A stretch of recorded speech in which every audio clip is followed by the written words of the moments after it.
Assalamualaikum warahmatullahi wabarakatuh. Om Swastiastu, Namo Buddhaya, Salam Kebajikan.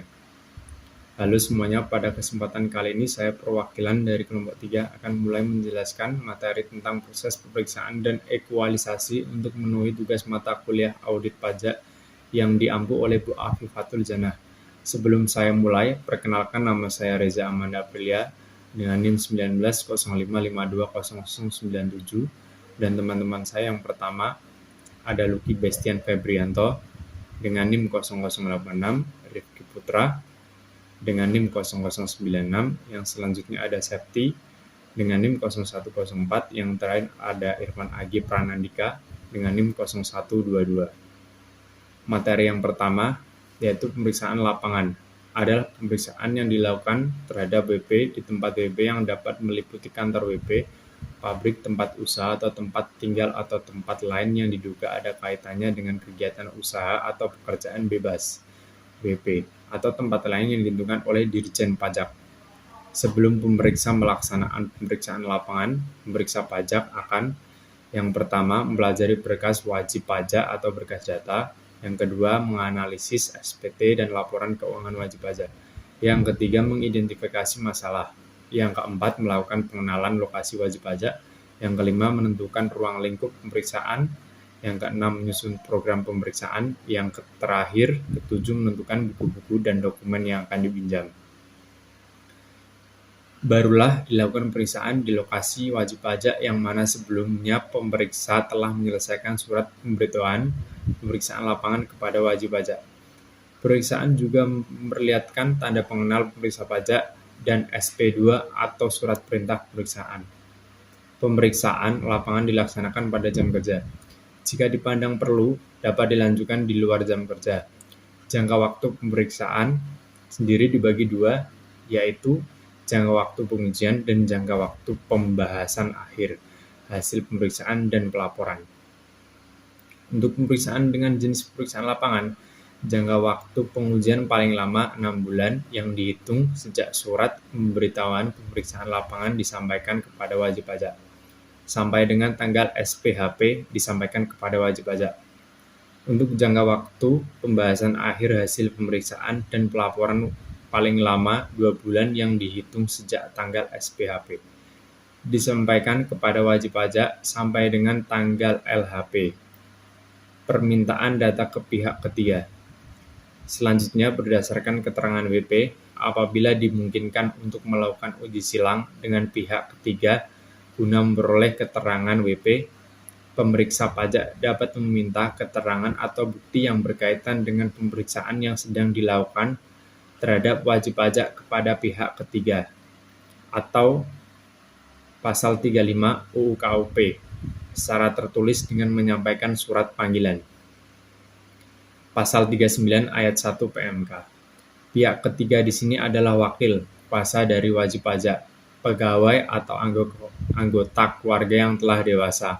Penjelasan yang diberikan kepada pemeriksa pajak dituangkan dalam berita acara mengenai pemberian penjelasan wajib pajak yang ditandatangani oleh tim pemeriksa pajak dan wajib pajak, wakil kuasa dari wajib pajak, pegawai atau anggota keluarga yang telah dewasa dari wajib pajak.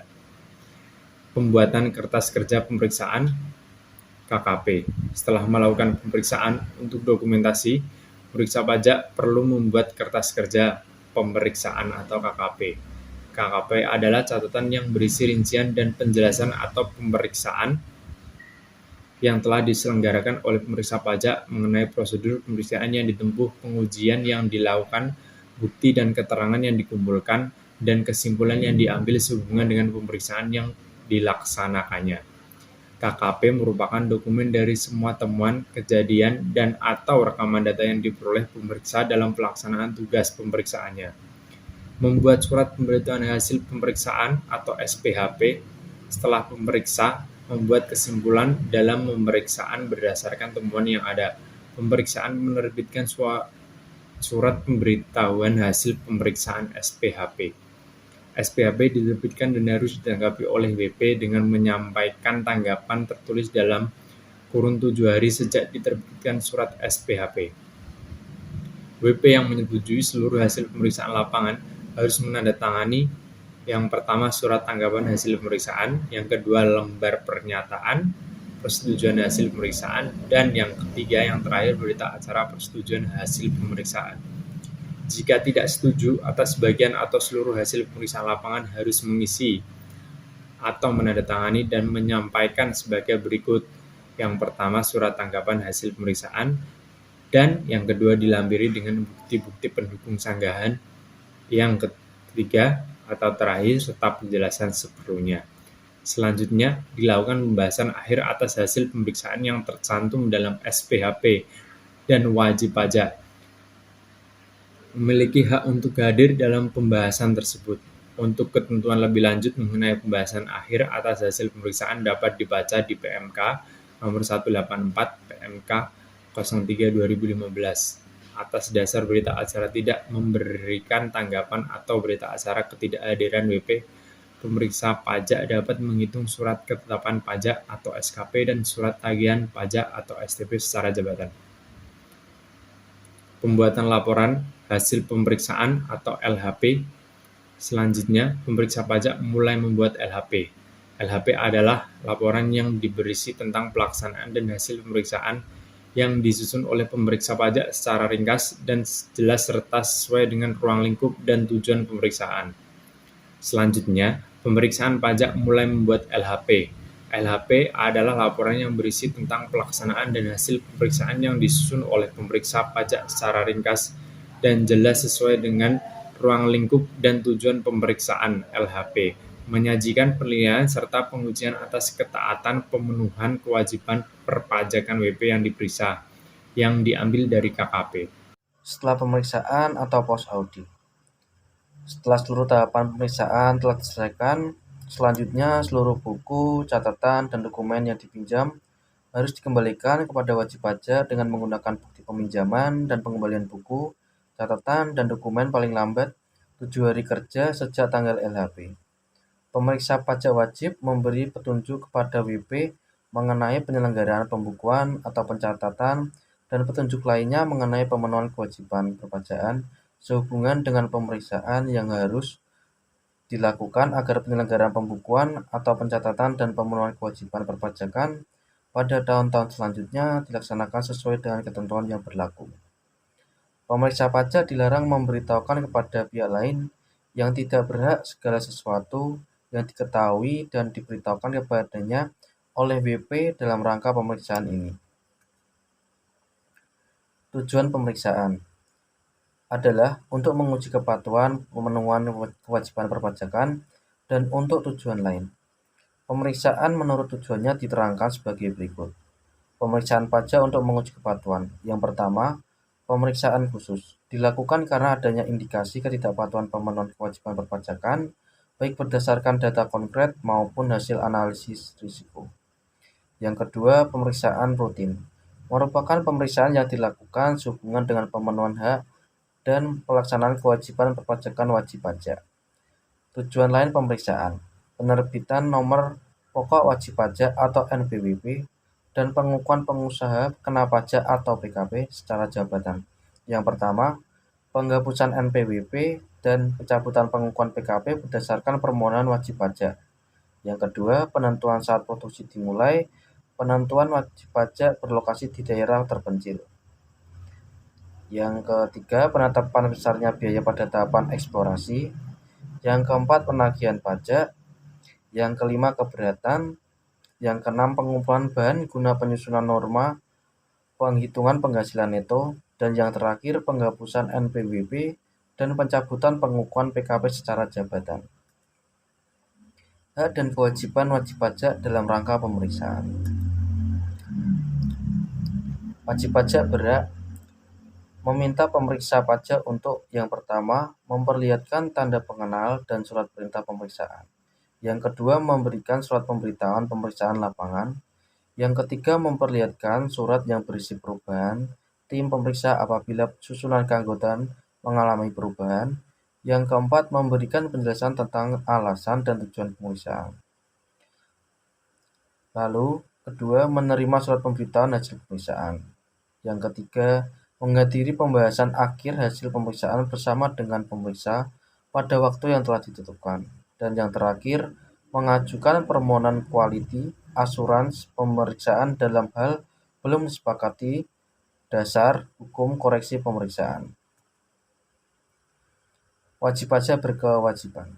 Yang pertama, memenuhi panggilan untuk datang menghadiri pemeriksaan tepat waktu. Yang kedua, memperlihatkan dan meminjamkan dokumen yang menjadi dasar penghitungan penghasilan. Yang ketiga, memberikan kesempatan untuk mengakses atau mengunduh data yang dikelola secara elektronik. Yang keempat, memberikan kesempatan tim pemeriksa untuk memasuki dan memeriksa ruangan yang menjadi tempat penyimpanan dokumen serta meminjamkannya. Dan yang terakhir, memberi bantuan guna kelancaran pemeriksaan. Tahapan pelaporan pemeriksaan pajak. Definisi laporan hasil pemeriksaan. Laporan hasil pemeriksaan atau LHP adalah laporan yang berisi tentang pelaksanaan dan hasil pemeriksaan yang disusun oleh pemeriksa pajak secara ringkas dan jelas serta sesuai dengan ruang lingkup dan tujuan pemeriksaan. Laporan ini diperlukan untuk mendukung pelaksanaan pemeriksaan yang efektif dan efisien.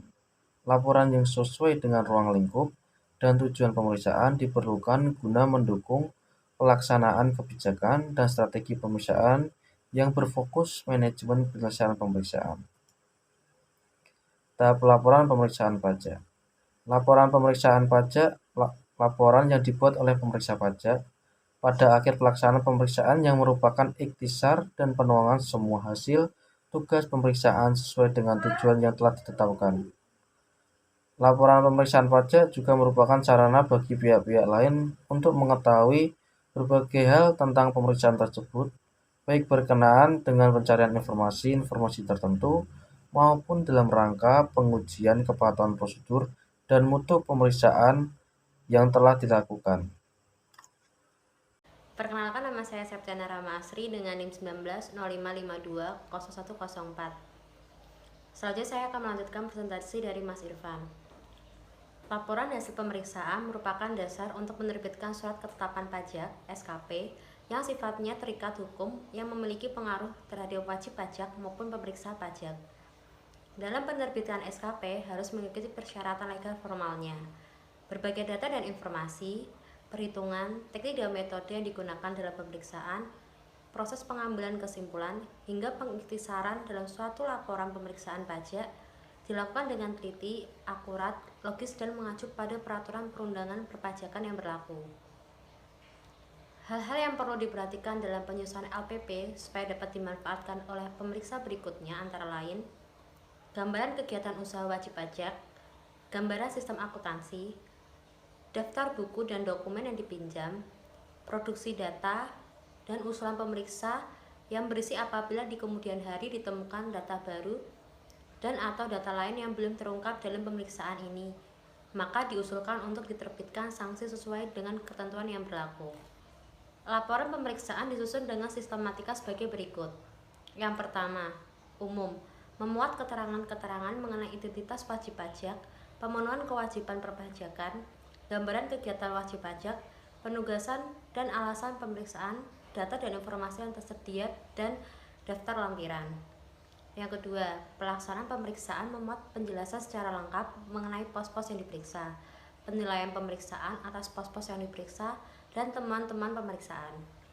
Yang ketiga, hasil pemeriksaan merupakan ikhtisar yang menggambarkan perbandingan antara laporan wajib pajak SPT dan hasil pemeriksaan dan perhitungan mengenai besarnya pajak-pajak yang terutang.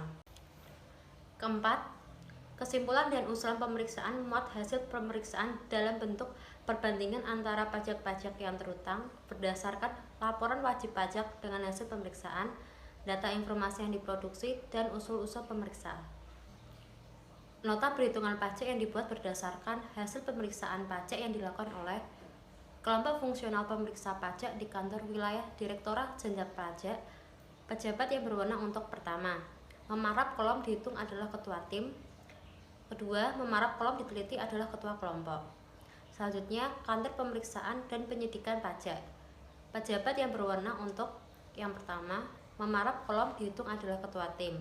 Kedua, memarap kolom diteliti adalah ketua kelompok. Dan ketiga, memarap kolom disetujui adalah ketua karipka. Selanjutnya, tim pemeriksa gabungan DCP BPKP harus dibuat dan diparaf sesuai dengan pedoman pelaksanaan kegiatan tim gabungan. Pada tanggal 27 Maret 1996, yaitu pejabat yang berwenang untuk: pertama, memaraf kolom dihitung adalah ketua tim. Kedua, memaraf kolom diteliti atau disetujui adalah supervisor. Selanjutnya, pemeriksaan pada kantor pelayanan pajak. Pejabat yang berwenang untuk: pertama, memaraf kolom dihitung adalah pemeriksa. Kedua, memaraf kolom diteliti adalah kepala saksi atasan langsung dari pemeriksa yang bersangkutan. Dan yang ketiga, memaraf kolom diteliti atau disetujui adalah kepala KPP. Berikut merupakan nota penghitungan. Berikut merupakan petunjuk pengisian nota perhitungan pajak penghasilan. Sudah selesai. Ekualisasi pemeriksaan pajak. Ekualisasi adalah sebuah proses pengecekan apakah suatu jenis pajak sesuai dengan jenis pajak lainnya yang terkait satu sama lain. Hal terkait yang dimaksud yakni bagian laporan dari sebuah jenis pajak yang menjadi bagian laporan jenis pajak yang lain. Salah satu contoh ekualisasi pajak yakni menyamakan antara pencatatan biaya maupun pendapatan sebagai objek pajak dari laporan keuangan dalam pelaporan biaya maupun pendapatan sebagai objek pajak dalam surat pemberitahuan tahunan atau SPT yang dilaporkan kepada kantor pajak. Dasar hukum ekualisasi pajak. Ekualisasi pajak diatur melalui Peraturan Direktur Jenderal Pajak Nomor PER 04 PJ 2012 tentang pedoman penggunaan metode dan teknik pemeriksaan untuk menguji kepatuhan pemenuhan kewajiban perpajakan. Peraturan tersebut sudah tidak diberlakukan lagi berdasarkan PER 07 PJ 2014 tentang pencabutan Peraturan Direktur Jenderal Pajak Nomor PER 04 PJ 2012. Jika Anda ingin mengetahui penggunaan teknik ekualisasi, Anda dapat mengacu pada Surat Edaran Direktur Jenderal Pajak Nomor SE 10 PJ 2017 tentang petunjuk teknis pemeriksaan lapangan dalam rangka pemeriksaan untuk menguji kepatuhan pemenuhan kewajiban perpajakan. Tujuan ekualisasi pajak. Ekualisasi pajak ditujukan agar wajib pajak mempersiapkan diri apabila terdapat imbauan atau pemeriksaan oleh kantor pajak. Selain itu, wajib pajak juga terhindar dari koreksi pajak ketika berlangsung pemeriksaan pajak. Sedangkan dari sisi wajib pajak sendiri, ekualisasi pajak dapat dikatakan sebagai bentuk preventif untuk menghadapi pemeriksaan pajak.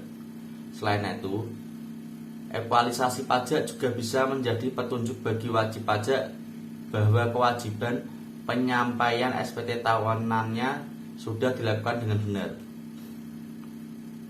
Siapa yang melakukan ekualisasi pajak? Orang yang melakukan ekualisasi pajak adalah tax auditor atau pemeriksa pajak. Seperti yang sudah dikatakan di awal, biasanya seorang yang berprofesi sebagai pemeriksa pajak menggunakan ekualisasi pajak ini sebagai metode pemeriksaan pajak guna menguji kepatuhan wajib pajak yang bersangkutan. Proses ekualisasi pajak dilakukan untuk menyamakan pendapatan dari objek pajak yang dicatat dalam laporan keuangan dalam biaya atau pendapatan dari objek pajak yang dilaporkan dalam SPT tahunan yang akan diserahkan ke KKP. Kenapa dilakukan ekualisasi pajak? Terutama bagi SPT tahunan badan, ekualisasi menjadi kunci saat melakukan rekonsiliasi fiskal. Mengingat banyaknya dan detailnya data banyak yang dicantumkan pada SPT tahunan. Ekualisasi pajak juga berguna untuk menghindari koreksi pajak serta persiapan wajib pajak jika sewaktu-waktu diperiksa oleh kantor pajak. Bahwa ekualisasi pajak dapat menjadi bukti bahwa pelaporan SPT dan masa PPN, SPT masa PPH SPT masa PPh pasal 23 dengan SPT tahunan pajak badan sudah disampaikan secara benar. Kepastian bahwa keseluruhan omset telah dilakukan pungutan PPN, segala transaksi yang termasuk objek PPh 23 telah dilakukan pemotongan pajak, serta total pengajian pun upah karyawan yang cocok dengan jumlah penggajian di laporan laba rugi perusahaan. Setidaknya terdapat 3 objek pajak yang sering dilakukan proses ekualisasi pajak. Ketiga objek tersebut yakni ekualisasi penghasilan dan objek PPN, ekualisasi biaya dan objek PPh potong pungut atau potput, biaya dan dasar pengenaan pajak atau DPP PPN masukan. Kenapa terjadi perbedaan antara satu laporan dengan laporan lainnya? Laporan pajak dapat terjadi karena beberapa hal. Misalnya dalam ekualisasi penghasilan dan objek PPN, posibilitas terjadi perbedaan dapat terjadi karena terdapat perbedaan waktu penerbitan faktur pajak dengan pengakuan nota retur atau nota pembatalan. Terdapat penghasilan PPh badan yang ternyata bukanlah objek PPN. DPP PPN tidak termasuk dalam PPh badan. Perbedaan antara kurs pencatatan dari pembukuan dengan penerbitan faktur pajak, pembayaran uang muka. Ekualisasi penghasilan dan objek PPN. Adanya ekualisasi PPN bertujuan untuk menghindari adanya pelaporan pajak yang tidak benar, sehingga ketika terjadi pemeriksaan pajak dan Fiskus menemukan adanya selisih yang terjadi dalam pelaporan SPT tahunan badan, Anda dapat mengantisipasinya dengan bukti-bukti yang dibutuhkan sehingga Anda pun terhindar dari denda karena dianggap tidak membuat laporan. Secara sederhana, ekualisasi penghasilan dan objek PPN ini didasarkan pada perbandingan antara jumlah penghasilan yang ada di Form 171/1 SPT tahunan PPh badan dan jumlah 1 tahun objek PPN dalam SPT masa PPN. Slide selanjutnya adalah jasa luar negeri. Ekualisasi PPh pasal 26 dan PPN jasa luar negeri didasarkan pada perbandingan jumlah penghasilan wajib pajak luar negeri di SPT induk PPh pasal 21 dan Form 1111B1 SPT masa PPN. Dalam melakukan ekualisasi PPh pasal 26 dan PPN jasa luar negeri, dimungkinkan terjadi selisih yang disebabkan antara lain: yang pertama, objek PPN tetapi bukan objek PPh pasal 26 berdasarkan teks treaty sama dengan penyerahan jasa tidak melalui bentuk usaha tetap atau BUT. Yang kedua, objek PPh pasal 26 tetapi bukan objek PPN sama dengan bunga dan dividen. Dan yang ketiga, selisih kurs pemotongan PPh dan penyetoran PPN. Ekualisasi PPh pasal 21 dengan PPh badan. Ekualisasi PPh pasal 21 merupakan bagian dari ekualisasi pajak yang seharusnya dilakukan oleh wajib pajak sebelum SPT tahunan PPh badan dilaporkan. Ekualisasi ini bertujuan untuk menyesuaikan pengakuan biaya yang mengandung objek PPh pasal 21 di dalam pembukuan atau laporan keuangan dengan objek PPh pasal 21 yang telah dilaporkan dalam SPT masa PPh pasal 21. Slide selanjutnya, cara melakukan ekualisasi PPh pasal 21.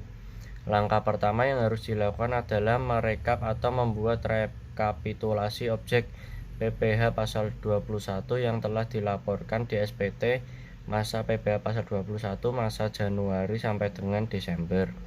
Langkah yang kedua, telusuri akun biaya gaji, tunjangan, dan upah tenaga kerja yang terkandung objek PPh pasal 21 dalam laporan keuangan yang akan dilaporkan dalam SPT tahunan PPh badan.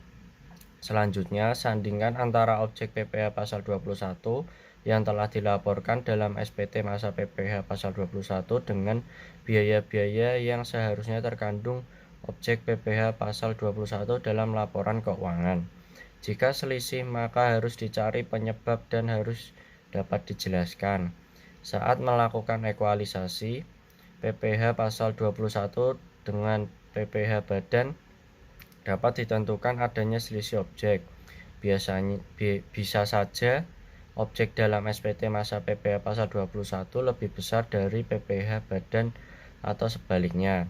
Hal ini disebabkan oleh yang pertama, dalam laporan keuangan terdapat biaya yang bukan merupakan objek PPh pasal 21 seperti JHT dan Natura. Yang kedua, perbedaan tahun pengakuan biaya dan tempat pemotongan pajak.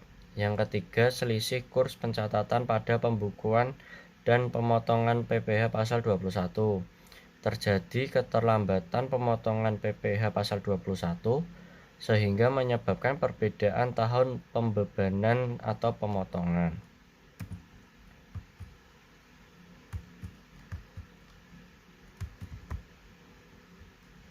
Ini adalah contoh formulir ekualisasi pada PPh pasal 21.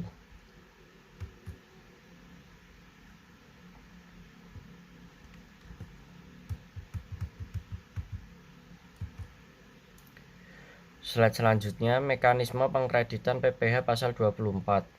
Mekanisme pengkreditan PPh pasal 24 yang dibayarkan di luar negeri diperjelas lebih lanjut dalam Keputusan Menteri Keuangan nomor 164/KMK.03/2002 dalam kurung KMK 164/2002 tentang kredit pajak luar negeri. Teknik proses pengkreditan pajak luar negeri diatur dalam pasal 2, yaitu sebagai berikut. Yang pertama, PPh pasal 24 dapat dikreditkan dengan PPh yang terutang di Indonesia. Yang kedua, PPh pasal 24 dilakukan dalam tahun pajak digabungkannya penghasilan dari luar negeri tersebut dengan penghasilan di Indonesia. Yang ketiga, kredit pajak yang boleh dikreditkan paling tinggi sama dengan jumlah pajak yang dibayar atau terutang di luar negeri, tetapi tidak boleh melebihi jumlah tertentu. Yang keempat, jumlah tertentu sebagaimana dimaksud di atas dihitung menurut perbandingan antara penghasilan dari luar negeri terhadap penghasilan kena pajak atau PKP dikalikan dengan pajak yang terutang atas PKP yang paling tinggi sama dengan pajak yang terutang atas PKP dalam hal PKP lebih kecil dari penghasilan luar negeri.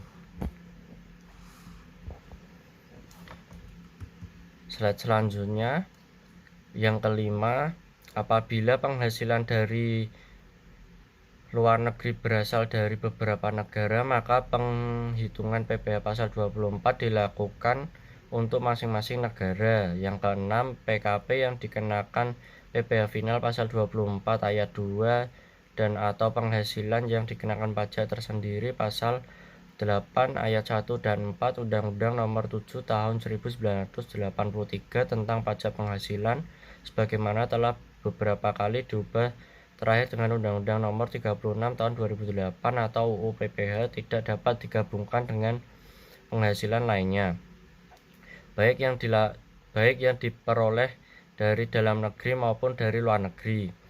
Yang ketujuh, dalam hal jumlah PPh yang dibayarkan atau terutang di luar negeri melebihi PPh pasal 24 yang dapat dikreditkan, melebihi kelebihan tersebut tidak dapat diperhitungkan di tahun berikutnya, tidak boleh dibebankan sebagai biaya, dan tidak dapat direstitusi. Slide selanjutnya, mekanisme pemotongan PPh pasal 26 dan tata cara pelaporan PPh pasal 26. Pemotongan PPh pasal 26 dilakukan pemotongan pajak atas penghasilan yang dibayarkan, disediakan untuk dibayarkan atau telah jatuh tempo pembayarannya, atau pihak yang dipotong PPh pasal 28 adalah wajib pajak luar negeri atau badan dan pribadi selain BUT di Indonesia. Pelaporan PPh pasal 26 dilakukan dengan cara menyampaikan SPT masa PPh pasal 26 paling lambat 20 hari setelah masa pajak berakhir. SPT masa harus dilampiri lembar kedua SSP, lembar kedua bukti pemotongan, dan daftar bukti pemotongan. Slide selanjutnya, ekualisasi dapat dikatakan sebagai proses pencocokan saldo dua atau lebih yang saling terkait atau satu sama lain. Yang pertama, Anda dapat tentukan saldo apa saja yang akan disamakan. Saldo-saldo tersebut diantaranya yang pertama, peredaran usaha dan penghasilan lain dengan jumlah penyerahan menurut SPT masa PPN. Yang kedua, peredaran usaha dengan objek PPh pasal 22 tentang kegiatan usaha di bidang lain. Yang ketiga, pembelian bahan baku, barang jadi atau aktiva dengan dasar pengenaan pajak PPN masukan. Pembelian dengan objek pemotongan dan pemungutan pajak penghasilan dan objek PPh pemotongan pemungutan. Objek pemotongan dan dengan DPP PPN masukan. Objek PPh pasal 26 dengan menggunakan objek PPN jasa luar negeri. Dan yang terakhir, buku besar bank dengan rekening koran dan lain sebagainya. Sekian presentasi kelompok dari kami. Jika ada kesalahan saat berbicara maupun yang ada di materi mohon dimaafkan. Assalamualaikum warahmatullahi wabarakatuh.